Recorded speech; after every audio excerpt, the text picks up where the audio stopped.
Assalamualaikum warahmatullahi wabarakatuh. Perkenalkan, nama saya Febrina Sabrini, NIM 18043092. Baiklah, saya akan memenuhi tugas analisis laporan keuangan, di mana di sini saya akan menjelaskan analisis profitabilitas dan ROI.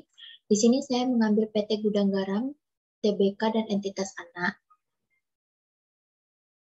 Baiklah, yang pertama saya akan menjelaskan return on invested capital atau sering disebut ROI. Di sini bisa dilihat dari laba tahun berjalan 2017 sampai 2020, dan di sini ada rata-rata total asetnya, dan sini bisa dilihat dari grafiknya. Di sini saya akan menjelaskan.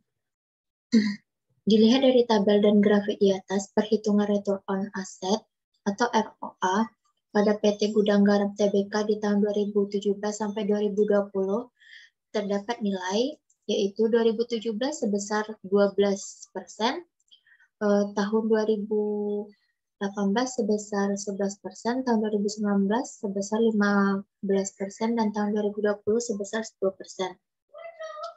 Jadi disimpulkan pada tahun 2017 sampai 2020 mengalami kenaikan dan penurunan yang tidak stabil.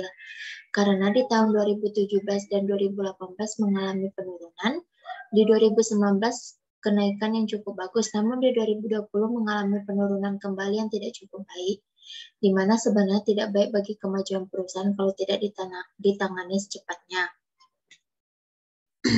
Selanjutnya, tabel dan grafik dari return on equity atau sering disebut ROE. Di sini bisa dilihat. Di sini saya akan menganalisis. Dilihat dari tabel dan grafik di atas, perhitungan return on equity pada PT Gudang Garam TBK di Indonesia di tahun 2017 itu 2017 sampai 2010 terdapat nilai, yaitu 2017 sebesar 19%, tahun 2018 sebesar 18%, tahun 2019 sebesar 23%, dan tahun 2020 itu sebesar 14%. Jadi dapat disimpulkan pada tahun 2017 sampai 2020 mengalami kenaikan dan penurunan yang tidak stabil. Karena di tahun 2017 dan 2018 mengalami penurunan, di 2019 terdapat kenaikan yang cukup besar, namun di 2020 mengalami penurunan kembali yang tidak cukup baik dan tidak efektif, di mana seharusnya tidak baik bagi kemajuan perusahaan kalau tidak ditangani secepatnya. Selanjutnya saya akan menjelaskan analisis kinerja operasi atau operating performance. Yang pertama itu tabel analisis kinerja operasi. Di sini bisa dilihat. Saya akan menjelaskan gross profit margin atau margin laba kotor. Bisa dilihat dari tabel tersebut. Pada tahun 2017 sampai 2020, di 2017 sebesar 457%, tahun 2018 sebesar 513%, tahun 2019 485%, dan tahun 2020 sebesar 658%. Di mana dilihat dari tahun 2017 sampai 2017 dan 2019 belum mendapatkan hasil yang efisien atau bagus, namun di tahun 2018 dan 2020 mendapatkan hasil yang cukup baik. Selanjutnya di sini ada operating profit margin atau margin laba operasi. Dari tabel ini dan grafik ini bisa dilihat di tahun 2017 sampai 2020. Di 2017 itu sebesar 13%, tahun 2018 itu 12%, di tahun 2019 itu 14%, tahun 2020 itu 9%. Di mana dilihat dari tahun 2017 sampai 2020 belum mendapatkan hasil yang efisien atau bagus, karena pada tahun 2018 terjadi penurunan, tahun 2018 terjadi penurunan, dan 2020 juga terjadi penurunan yang tidak cukup baik dan tidak efektif. Selanjutnya ada pre-tax profit margin atau disebut margin laba sebelum pajak. Di sini bisa dilihat dari tabel margin laba sebelum pajak pada PT Gudang Garam di tahun 2017 sampai 2020, di mana 2017 sebesar 13%, tahun 2018 sebesar 11%, tahun 2019 sebesar 13%, dan tahun 2020 sebesar 8%. Di mana dilihat dari tahun 2017 sampai 2020 belum mendapatkan hasil yang maksimal. Karena pada tahun 2018 sampai 2020 terjadi kembali penurunan cukup tidak baik dan tidak stabil, di mana sebaiknya perusahaan secepatnya mengatasi agar tidak terpengaruh ke tahun-tahun selanjutnya. Selanjutnya ini ada net profit margin, di mana dilihat dari tabel grafik di atas, pada tahun 2017 sampai 2020 itu terdapat 9%, tahun 2018 itu 8%, tahun 2019 sebesar 10%, dan tahun 2020 sebesar 7%. Dapat dilihat dari 2017 sampai 2020 terjadi kenaikan dan penurunan yang tidak stabil, dan perusahaan harus cepat menangani permasalahan laba yang terjadi naik turun yang tidak stabil ini. Selanjutnya saya akan menjelaskan analisis pemanfaatan aset.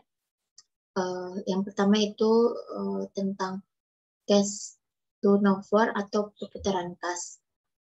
Di sini bisa dilihat dari tabel di atas, cash turnover pada tahun 2017 itu sebesar 35,8, 2018 47,1, 2019 30,9, 2020 24,0. Di mana disimpulkan dari perhitungan di atas menunjukkan bahwa kas perusahaan berputar cukup baik dan mampu dibuktikan juga dapat menggunakan dan dibuktikan juga dapat menggunakan kas perusahaan untuk menghasilkan penjualan yang besar, walaupun ada terjadi kenaikan dan penurunan tetapi masih bisa diatasi.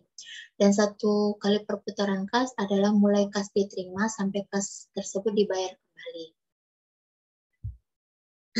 Selanjutnya itu dari tabel dan grafik aset turnover atau perputaran total aktivitas.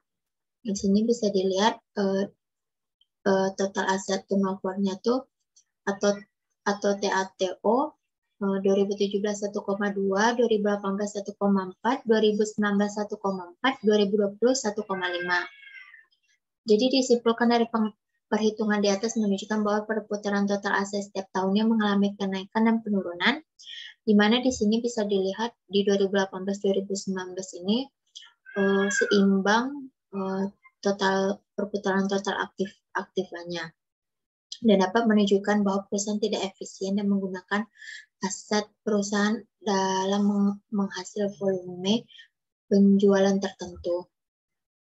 Selanjutnya ini saya akan menjelaskan working capital turnover atau perputaran modal kerja, di mana di 2017 itu 3,9%, 2018 2,1%, 2019 4,1%, 2020 itu 3,5%, di mana dapat disimpulkan dari hasil perhitungan di atas menunjukkan bahwa perputaran kerja setiap tahunnya mengalami penurunan, dan juga menunjukkan bahwa perusahaan mengalami kenaikan dan penurunan masih bisa diatasi. Namun PT Gudang Garam harus memperbaiki agar semakin lebih bagus dan memperbagus citra perusahaan itu sendiri. Selanjutnya saya akan menjelaskan receivable turnover, yaitu perputaran piutang, di mana di 2017 itu terdapat 37,4%, 2018 55,5%, 55,5%, 2019 58,9%, 2020 44,8%. Di mana bisa dilihat dari grafik, dapat disimpulkan dari hasil perhitungan di atas menunjukkan bahwa perputaran piutang usaha perusahaan tahun 2017 sampai 2020 mengalami kenaikan, walaupun di tahun 2020 terjadi penurunan, tetapi tidak masalah, bisa diatasi. Jadi dalam pengelolaan pengendalian piutang usaha semakin efektif. Selanjutnya yaitu inventory turnover, yaitu perputaran persediaan, di mana di 2017 itu terdapat min 1,7%, 2018 min 2,0%, 2019 itu min 2,0%, seimbang dengan 2018, di 2020 terjadi kenaikan min 2,4%. Di mana dapat disimpulkan dari perhitungan di atas menunjukkan bahwa perputaran persediaan di tahun 2017 sampai 2020 terjadi penurunan. Sebaiknya diatasi agar tidak terpengaruh di tahun-tahun selanjutnya. Nah, baiklah selanjutnya itu account payable turnover, di mana di 2017 itu 0%, 2018 0%, 2019 min 67,6, 2020 min 86,4. Di mana dapat disimpulkan dari perhitungan di atas menunjukkan bahwa perputaran utang dagang setiap tahunnya mengalami penurunan dan juga menunjukkan bahwa perusahaan dapat mengelola perusahaan dengan baik. Baiklah, yang terakhir itu grafik fixed asset turnover. Di 2017 ini 3,9%, 2018 4,2%, di 2019 itu min 4,4%, 2020 4,1%. Dapat dilihat dari grafik tersebut, disimpulkan dari hasil perhitungan di atas menunjukkan bahwa perputaran aset tetap mengalami kenaikan yang cukup baik bagi perusahaan, walaupun di 2019 terjadi penurunan, tapi itu perusahaan bisa mengatasi yang terjadi. Baiklah, dari situ penjelasan analisis PT Gudang Garam yang saya buat. Sekian dari saya. Wassalamualaikum warahmatullahi wabarakatuh.